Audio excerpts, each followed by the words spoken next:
అండి అందరికీ నమస్తే welcome to Maithili veg recipes. ఈరోజు వీడియోలో మనం ఇంట్లో ఏదైనా పూజలప్పుడు కానీ స్వీట్ తినాలి అనిపించినప్పుడు కానీ క్విక్గా ఈజీగా చేసుకోవాలి అనుకున్నప్పుడు ఇలా గోధుమ రవ్వతోటి ప్రసాదాన్ని ట్రై చేయండి. నేను చెప్పిన కొలతలతోటి టిప్స్ తోటి కనుక మీరు ప్రసాదాన్ని ట్రై చేశారంటే అచ్చం అన్నవరం ప్రసాదం టేస్ట్ అనేది వస్తుంది. మరి లేట్ చేయకుండా ఈ ప్రసాదాన్ని ఎలా చేయాలో ఇప్పుడు చూసేద్దాం. ఫస్ట్ మనం పాన్లోకి 2 టేబుల్ స్పూన్ల వరకు నెయ్యిని వేసుకోవాలి. నెయ్యి కొంచెం వేడయిన తర్వాత నేను ఇక్కడ ఎర్ర గోధుమ రవ్వని తీసుకుంటున్నాను. మనకి బయట సూపర్ మార్కెట్లో కొంచెం ఎల్లో కలర్లో ఉన్నది, డార్క్ కలర్లో ఉన్నవి 2 రకాలు దొరుకుతాయి. దాంట్లో ఇలా డార్క్ కలర్లో ఉన్న రవ్వని తీసుకుంటే మనకి అచ్చం అన్నవరం ప్రసాదం టేస్ట్ అనేది వస్తుంది. మెయిన్గా ఈ ప్రసాదానికి ఈ రవ్వతో చేసుకుంటేనే టేస్ట్ అనేది బాగుంటుంది.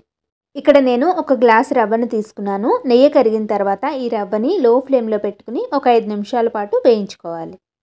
మనకి రవ్వ వేగింది లేనిది తెలియాలి అంటే అక్కడక్కడ తెల్ల తెల్లగా రవ్వ అనేది కనిపిస్తుంది కదా, ఇలా వచ్చి కమ్మటి వాసన వస్తే స్టవ్ ఫ్లేమ్ని ఆఫ్ చేసేసుకుని దీన్ని వేరొక ప్లేట్లోకి తీసుకోవాలి.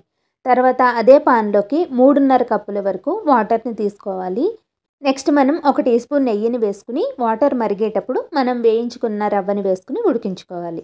ఇక్కడ వాటర్ అనేది కూడా రవ్వని బట్టి ఉంటుంది. దీంట్లో కూడా మనకి కొంచెం లావుగా ఉన్న రవ్వ, సన్నగా ఉన్న రవ్వ దొరుకుతాయి. నేను ఇక్కడ కొంచెం సన్నగా ఉన్న రవ్వని తీసుకున్నాను కాబట్టి 3.5 గ్లాసులు తీసుకున్నాను. కొంచెం లావుగా ఉన్నది తీసుకుంటే ఇంకొక అర గ్లాస్ వాటర్ని మీరు అడ్జస్ట్ చేసుకుని వేసుకోవాలి. నెక్స్ట్ మనం పాన్లోకి 2 టీ స్పూన్ల వరకు నెయ్యిని వేసుకుని నెయ్యి కొద్దిగా వేడెక్కాక డ్రై ఫ్రూట్స్ని వేయించుకోవాలి. ఇవి వేగిన తర్వాత పక్కన పెట్టేసుకుని అదే పాన్లోకి 1 గ్లాస్ రవ్వకి 2 గ్లాసుల బెల్లం తురుముని తీసుకోవాలి. మీరు ఒకవేళ స్వీట్ కొంచెం ఎక్కువ తింటారు అంటే ఇంకొక పావు గ్లాస్ కూడా వేసుకోవచ్చు. దీంట్లోకి కొద్దిగా వాటర్ని పోసుకుని బెల్లాన్ని పూర్తిగా కరగనివ్వాలి. ఎటువంటి పాకం రానవసరం లేదు. మనకి బెల్లం కరిగిన తర్వాత ఒకవేళ డస్ట్ ఏమైనా ఉంటే ఫిల్టర్ చేసుకుని తీసుకోవచ్చు. రవ్వని లో ఫ్లేమ్లో పెట్టుకుని నిదానంగానే ఉడికించుకోవాలి. ఇది ఉడకడానికి కూడా మనకి కొద్దిగా టైం అనేది పడుతుంది. ఇలా మనకి రవ్వ మెత్తగా ఉడికిన తర్వాతనే బెల్లాన్ని యాడ్ చేసుకోవాలి.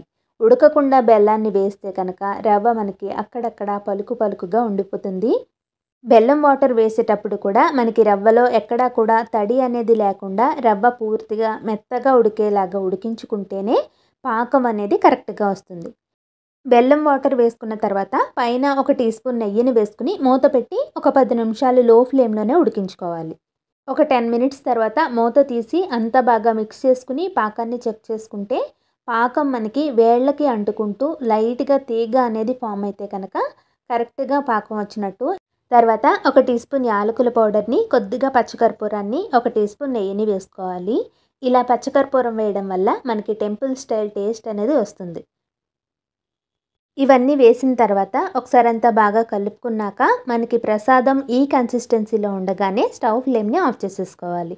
మరీ ఎక్కువగా ఉడికించినా కూడా చల్లారిన తర్వాత బాగా దగ్గర పడిపోతుంది. ఇప్పుడు దీనిపైన వేయించుకున్న డ్రై ఫ్రూట్స్ని వేసుకుంటే వేడివేడిగా గోధుమ రవ్వ ప్రసాదం రెడీ అయిపోయినట్టే. మన ఇంట్లో పూజలప్పుడు కానీ వ్రతాలప్పుడు కానీ ఈ ప్రసాదాన్ని చేసామంటే అచ్చం అన్నవరం ప్రసాదం తింటున్నట్టే ఉంటుంది.